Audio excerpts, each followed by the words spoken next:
Hello' everyone, কি খবৰ সকলোৰে? আজি গৈ আছোঁ এটা বহুতেই বিশেষ স্থানলৈ, য'ত আমি বহুত দিন যাম বুলি ভাবি আছিলোঁ। আজি যাত্ৰা আৰম্ভ কৰিছোঁ 5টা বজাত আৰু আমি গৈ আছোঁ ভীমাশংকৰ জ্যোতিৰ্লিংগলৈ। ভীমাশংকৰ জ্যোতিৰ্লিংগ আছে ডাকিনী পাহাৰত। আমি থকা জেগাটোৰ পৰা অলপ দূৰ। এয়া আমি ল'লোঁ ফুল, বেলপাত এনেকৈ বহুত কিবা কিবি যিহেতু তাত পোৱাই যায়। আৰু প্ৰথমতে গৈ পাই আপোনালোকে পাহাৰৰ মাজতে এনেকৈ পাব এভাগ গণেশ মন্দিৰ। আৰু পোনপ্ৰথমতে গণেশ মন্দিৰত সেৱা এটা আচলতে লৈ ল'ব লাগে।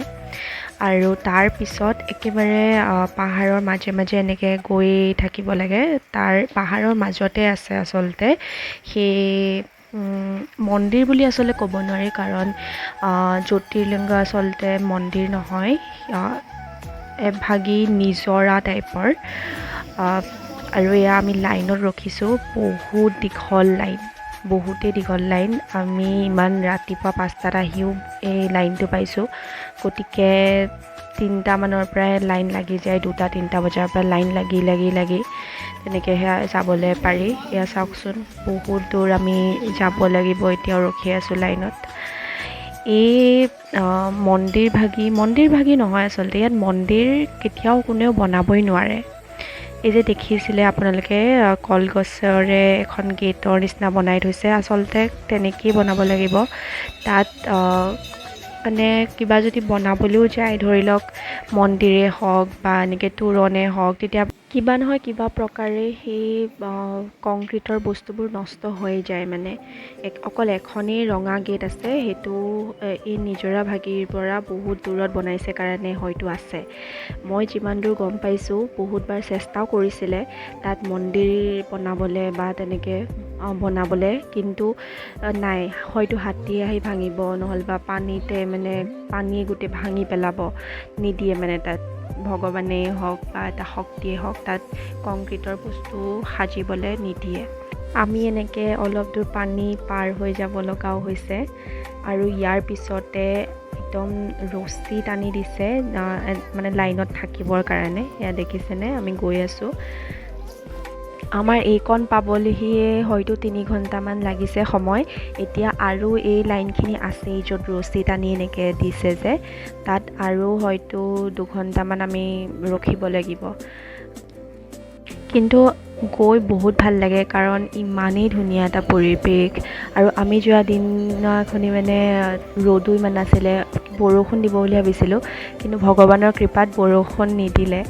আৰু শাওনৰ প্ৰথমটি সোমবাৰ আছিলে সেইদিনা, গতিকে এটা বহুত ভাল দিনত আমি যাব পাৰিলোঁ। সেইবাবে মনটো বহুতেই ভাল লাগিছে। যিটো স্থানত আমি এনেকৈ লাইন পাতি আছিলোঁ, তাৰ আশে পাশে সৰু সৰু শিৱলিংগ বনাই কোনোবাই এনেকৈ পূজা কৰিছিলে, নাজানো কোনে। সেয়া আচলতে ৰাতি হয় পূজা, কিবাকিবি পূজা হৈয়ে থাকে ইয়াত।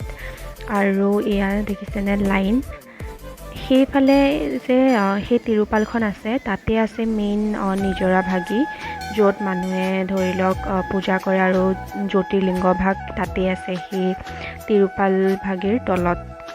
তাত মন্দিৰ বনাবলৈ চেষ্টা কৰিও নোৱাৰিলে। আৰু এয়া চাকি জ্বলাবলৈ অলপ ব্যৱস্থা এনেকৈ কৰি দিয়া হৈছে, তাতে সকলোৱে চাকি জ্বলায়। আৰু মই যে কৈছিলোঁ বাঁহেৰে বা কলগছেৰে এনেকৈ বনাই বুলি, সেয়া দেখিছেনে, ধুনীয়াকৈ টিলিঙা আঁৰি থোৱা আছে। এইখনে গেট, ইয়াৰ তাত আৰু বেলেগ গেট মানে বনাবলৈ নিদিয়ে। সেয়া ফুলেৰেও ধুনীয়াকৈ সজাবলৈ চেষ্টা কৰিছে তেওঁলোকে, টিলিঙা ফুল এনেকৈ দি থৈছে। তাত বেলেগকৈ আৰু তোৰণ বনাব নোৱাৰে। আৰু এয়া আমাৰ সেৱা কৰি হৈ গ'ল। জ্যোতিৰ্লিংগলৈ নিয়া যিবোৰ ফল মূলে হওক বা অন্য কিবা আপোনালোকে যদি নিয়ে, তেতিয়া সেই নিজৰা ভাগিতে আপোনালোকে মানে সেৱা কৰি দি দিব লাগিব। আৰু নিজৰাতে ধুনীয়াকৈ উটি মানে গুচি যায় ফল মূলবোৰ সকলো। আৰু এতিয়া আমি আহি আছোঁ, এইখন হৈছে বহুত দূৰত থকা এখনেই গেট, এইখনহে যেন তেনে আছে। এতিয়াও মানুহ আহিয়ে আছে, আৰু ইয়াৰ পৰা আমি আৰম্ভ কৰিছিলোঁ। এতিয়াও তাত এনেকৈ মানুহে লাইন পাতি আছে, তেওঁলোকৰো বহুত দেৰি হ'ব। জ্যোতিৰ্লিংগ ভাগি দৰ্শন কৰিব পৰাটো এটা বহুত ডাঙৰ ভাগ্য বুলিয়েই মই ক'ম। আৰু এতিয়া ইয়াতে ধুনীয়াকৈ ভোগ দি আছিলে। খোৱা পানীৰ পৰা আৰম্ভ কৰি নেপকিন পৰ্যন্ত তেওঁলোকে আমাক দিছিলে। সেৱা কৰি আহি সকলোৱে এনেদৰে খিচিৰি পায়স আৰু এটা এনেকৈ চব্জি আমি খালোঁ। ইয়াৰ পিছতো আৰু এভাগ স্থানত সেইভাগ স্থানত তাতো ভোগ দি আছিলে। আমি যিহেতু খায়ে আহিছিলোঁ, কিন্তু তেওঁলোকে ক'লে একো নাই, নেমু পানী অকণকে খাই যাওক। গতিকে ইমান ধুনীয়াকৈ যিহেতু মাতিলে সেইকাৰণে আমি গ'লোঁ, নেমু পানী অকণ খাই পেলাই আমি আহিলোঁ। আৰু এতিয়া একেবাৰে মেইন ৰাস্তাৰ পৰা এনেকৈ লাইন লাগিছে, আৰু এই লাইনটো হয়তো একদম ৰাতিলৈকে থাকিব, কিন্তু তথাপিও সকলো এনেকৈ লাইনত ৰখিছে আৰু দৰ্শনৰ বাবে তেওঁলোক আহিছে। এটা বহুতেই ধুনীয়া পৰিৱেশ, মানে আপোনালোকে গ'লেহে গম পাব ইমান দৰ্শনাৰ্থী আহে। গতিকে এটা বহুত ভাল অভিজ্ঞতা। আপোনালোক যদি কেতিয়াবা আহিম বুলি ভাবিছে জ্যোতিৰ্লিংগ ভাগি দৰ্শন কৰিবলৈ, তেতিয়াহ'লে মই এটাই কথা ক'ম যে অলপমান সোনকালে আহিব ৰাতিপুৱা।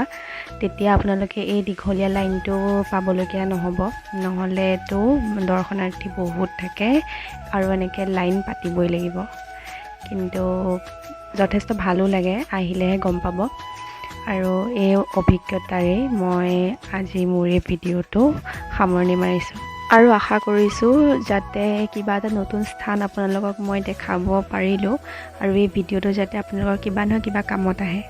ধন্যবাদ।